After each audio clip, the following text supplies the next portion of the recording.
The Conference of Champions died 6 days ago, as the Pac-12 quickly dwindled from 10 teams to 9 teams, with Colorado announcing it was joining the Big 12, then dwindling all the way down to 4 teams, with only Stanford, California, Oregon State, and Washington State left.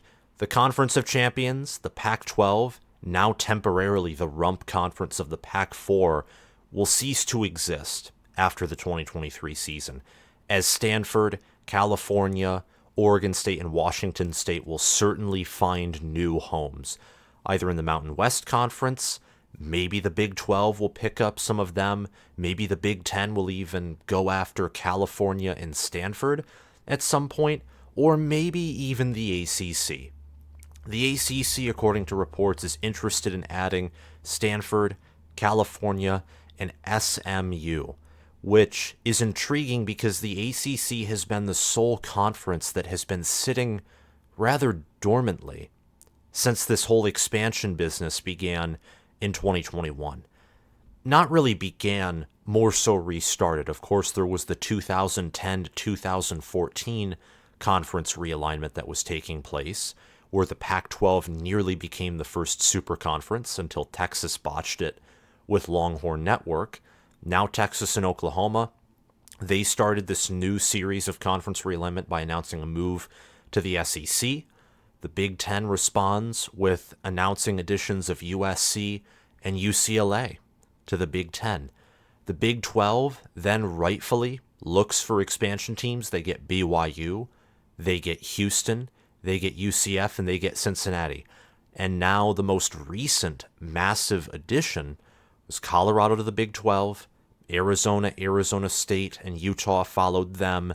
And of course, as we've already talked about, Washington and Oregon, perhaps the biggest move since the USC-UCLA move, or perhaps even bigger than that, and almost as big as the Texas-Oklahoma news back in 2021, Oregon and Washington, brands that are top 25 in on-the-field performance and off-the-field performance in terms of revenue, in terms of support, in terms of fan base, they're moving to the Big Ten Conference. They won't get full TV revenue yet. They'll only get that when the Big Ten once again has to renew their media rights contract.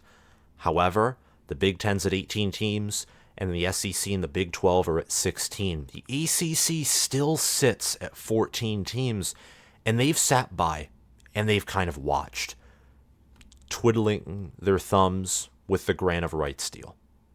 And the grant of rights deal basically means that each ACC team, their rights to broadcast are held by ESPN until 2036.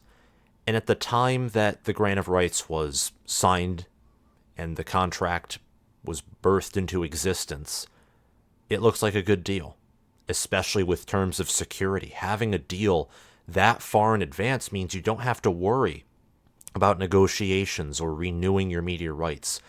They're there, it's all secure, and it's great, at least in theory. But the Big Ten and the SEC, their TV media rights value exploded. It's exploded over the past few seasons, well overtaking every other conference.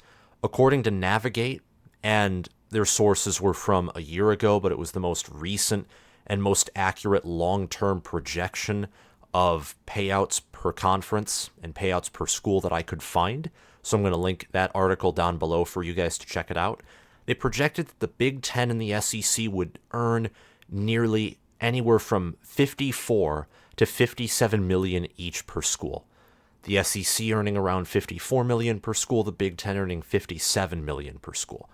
The ACC last year, and this article was written in the 2022 preseason, so things are obviously a little different depending on views and things, but still around this number is what turned out to happen. The ACC per school earned around 30.9 million, which was projected to be the lowest of all Power 5 conferences. Now, the ACC is going to be a part of the Power 4 moving forward because the Pac-12's dead. But what the ACC did is unfortunately sat by, and they were idle. And the Big 12 did everything in its power to maintain relevancy. And I think they're going to maintain relevancy. Steve Dace on the Michigan podcast, he made a good reference. And that good reference being the Big Ten and the SEC are Coke and Pepsi. And this is the best analogy I can come up for this. They're the most relevant brands. No one's overtaking them. But that doesn't mean there isn't a place for Dr. Pepper. And Dr. Pepper, that's what the Big 12 is doing. They're carving in their own niche. In the same way, I love history. That's kind of a side hobby of mine outside of this, is studying history. The SEC and the Big Ten are like the Soviet Union and America during the Cold War. No one's overtaking those two in the Cold War. But the Big 12 is fulfilling that niche of the non-aligned league, the non-aligned movement, pardon me. They're fulfilling that niche, bringing together smaller countries together and still making a product and alliance system and a cooperative agreement that does make some sense, even though I still like Steve Dace's analogy much better. But anyway, the ACC is out of this. They're not the non-aligned movement. They're not even Dr. Pepper. They're certainly not Pepsi or Coca-Cola or America or the Soviet Union. They have sat idly by, and now, out of desperation, because they don't, everyone now is looking at the ACC, including myself, and saying, you're next. Once this grant of rights is either destroyed by those participating in it, or it expires, the ACC is likely dead. Likely dead. Because by then, even if the ACC schools can conjure up a much better deal that gives them a much better split of revenue, and each school gets like 10 to 20, even 30, let's say, million more per school than the old grant of rights deal, it will still be nothing compared to what the Big Ten and the SEC can offer, because their markets and the product on the field will have grown so much it'll just compound upon itself. So the Big Ten and the SEC have put themselves in this position, honestly, to be the Big Two. And I don't see how the ACC or the Big 12 can match those schools without many in those conferences, many of those athletic departments becoming ridiculously efficient, winning a lot of games, attracting big-time fan bases. Colorado could be an example of this, where they go from a dead program to one of the most entertaining, most watched, and most followed programs. But you have to have a guy who has the personality, or the magnetism, at least, of Deion Sanders, but you also have to win games. And that's a hard combination to come by. It's a very hard combination. The ACC has Miami, they have Florida State, they have Clemson, none of whom are blue bloods historically. Now, they've had recent success in the 21st century. They've actually all won a national championship in the 21st century. Even a school like Michigan and Penn State in the Big Ten, who are blue bloods, they can't say that. But nonetheless, the ACC currently only has really Clemson as a dominant force. Florida State looks like it can become that dominant force. But the conference is weak. It's very weak. It's top-heavy. It's why Clemson has fielded some questionable teams over Dabo Swinney's past decade of a tenure. Before that decade, he wasn't winning as much, so we're not going to talk about that. He could win the ACC championship game, like in 2022, but then have a losing record against non-conference opponents because the ACC was just that weak. It was absolutely weak. Losing to South Carolina at home, getting blown out by Notre Dame on the road, and getting blown out by Tennessee in the bowl game, and barely escaping against a 7-6 Syracuse, having struggles against Louisiana Tech, against NC State, who did not even have an offensive line, struggling against Wake Forest, who got blown out by Louisville, and they were in disarray themselves. And yeah, honestly, the Big Ten and the SEC, and I'd say even the Big 12, right now have much better average football product per school in 2023 and in the long term than the ACC does. The Pac-12 currently, they might have their strongest year in recent memory with the depth that they have. Much deeper conference than the ACC.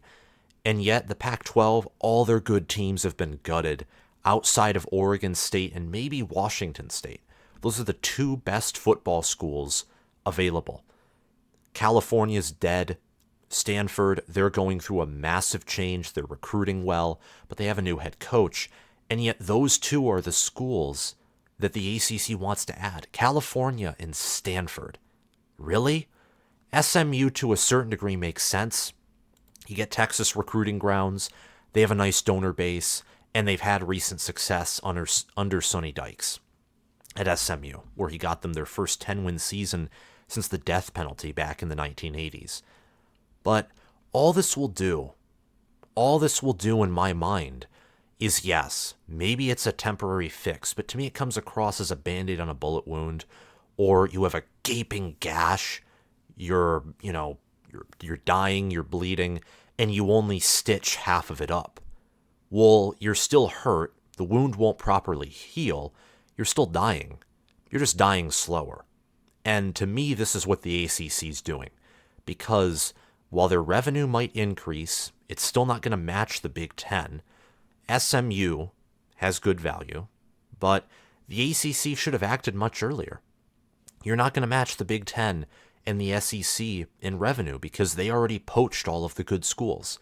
And your grant of rights constricts you to the fact that Florida State earns tens of millions less dollars per year than Northwestern does. A school that went 1-11, had a hazing scandal, fired their head coach, and has an interim head coach that has never coached even as an assistant in a Power 5 conference. That athletic department and that football program, in theory, outside of donor bases, those are separate, but from a purely athletic department standpoint, they have more resources than Clemson and Florida State do. That's insanity. And that's why Florida State wants to leave. They want to get out, and they want to move to either what sounds to be the Big Ten first. If not, they definitely move to the SEC. Clemson, I can only imagine it's the same thing there. Miami just got AAU membership, and to many that was a subtle hint that they want in on the Big Ten as well. Overall, again, even with an increase in revenue distribution per school, with Stanford and Cal coming in and eventually those markets being milked by the ACC, even if that revenue increases, and that's not a guarantee, overall, their quality of team, on average, will decrease because Stanford and Cal are terrible programs. So the reputation of the ACC from a purely football perspective would get worse because everyone knows that Stanford is not what they used to be under David Shaw in his early and middle tenure. They're not that. They might be one of the weakest teams in the FBS this year. Not just the Power 5, purely the FBS. California, they have not had success under Justin Wilcox, and yet they haven't fired him yet. Very interesting. Oregon State and Washington State actually have had success. And those schools and their TV revenue, their media value is going to grow. Colorado's, they're in the Big 12. They're going to skyrocket. The Big 12 is going to benefit from getting Colorado. They're going to very much benefit from bringing Deion Sanders and Colorado back to the Big 12. Oregon State last year was 9th.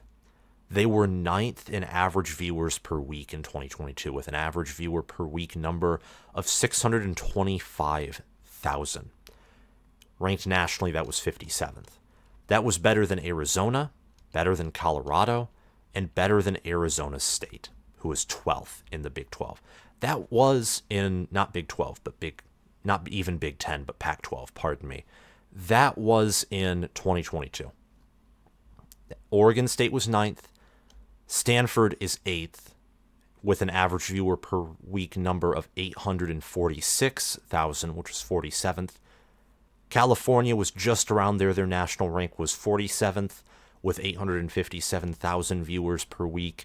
Washington State was at 6th, having over 900,000 average viewers per week, 41st nationally. So Washington State, they're a winning program. They're in a lot of entertaining games, whether shootouts under Mike Leach, Nick Rolovich, or Jake Dickert, their current head coach. They nearly beat Oregon last year in a a thriller where the combined points were in the 80s. California and Stanford, their average viewers per week is probably going to decrease, especially with the Pac-12 dissolving. Oregon State has DJ Uiagalelei, a former Clemson quarterback who will be starting there, and with Jonathan Smith rebuilding that program, they won 10 games last year and beat Florida in their bowl game in middle December. They're going to be climbing up these rankings. Their national rank will definitely be in the top 50 next year. Washington State will definitely be in the top 40. I expect them to grow because I think they're going to go bowling again, and that's going to help. And they themselves, they have a good quarterback in Cameron Ward and a good running back in Nakia Watson. So like Oregon State, they do have a much better roster and will produce a more entertaining and superior product to both California and Stanford. And yet the ACC isn't considering adding Oregon State and Washington State, according to sources. I think they should, if they do end up adding, let's say, Stanford, California, and SMU. Why wouldn't you add Oregon State and Washington State? Do that, and it'll at least be like the Big Ten, where USC and UCLA have play partners in Oregon and Washington, so they don't always have to travel out to the Midwest and the East Coast. And that'll bring down the average travel costs, in my mind, and also make more diverse and more entertaining and higher quality matchups. Because Oregon State and Washington State, let's face it, would probably be in the top half of the ACC in football product. Oregon State, I actually think if they joined the ACC this year, they would be in the ACC championship game. They would be a top 2 team. In fact, I would think, honestly, they would be number 1 or number 2. They would not be number 3. I think they would be better for sure than either Florida State or Clemson. That might be a controversial opinion of mine, but I'm very high on Oregon State this year. The ACC, they've sat idly by. They should have acted sooner. This is a total move of desperation. And the Big Ten might not be done expanding yet. In the long term, they're definitely not done. In the short term, they might be. And it sounds like they are, but in the long term, they are probably not done expanding. Same with the SEC. And many different sources will say that California and Stanford, due to their AAU membership, they might be added to the Big Ten. And that would make the league a 20-team powerhouse league. But the ACC might pick them up first. They're also looking at SMU, who I quickly want to just brush over. I'm going to link articles down below to CBS Sports and Yahoo.com that are discussing this. SMU is in consideration, sources tell Yahoo Sports. At a meeting of league presidents on Tuesday, executives explored the possibility of adding all 3 universities or inviting only the Pac-12's 2 members. Administrators are expected to continue examining the expansion options and will review financial models for both scenarios, adding 3 or adding just 2. For more than a year now, SMU has held various degrees of dialogue with several leagues in its pursuit to join a power league. The Big 12, the Pac-12, and now the ACC.